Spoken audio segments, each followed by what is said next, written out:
dalam lingkungan sehingga menyebabkan ketergantungan keseimbangan lingkungan.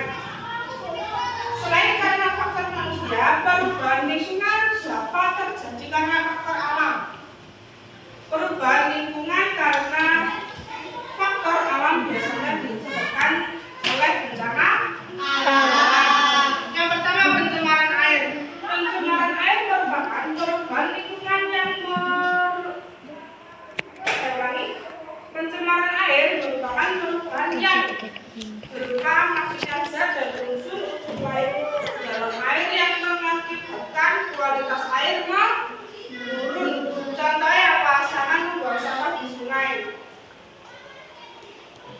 Sama membuang sampah di sungai itu yang menyebabkan pencemaran air. Terus pencemaran udara. Pencemaran udara itu faktornya apa? Asap pabrik, asap motor, asap mobil.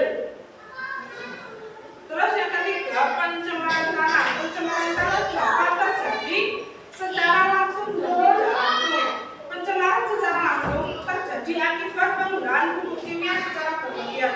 Jadi tanah itu tidak akan subur.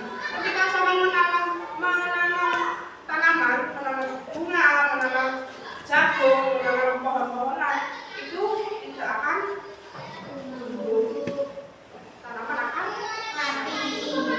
Dan selanjutnya pencemaran suara. Pencemaran suara itu apa contohnya?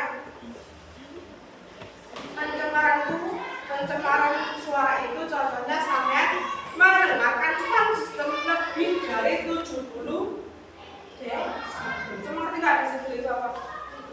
Desibel itu ukuran yang melebihi dari ukuran standar. Jadi lebih muncrat. Jadi sama mendengarkan sound system sama itu kalau telinganya sama sakit, jadi sampean sakit terbuka.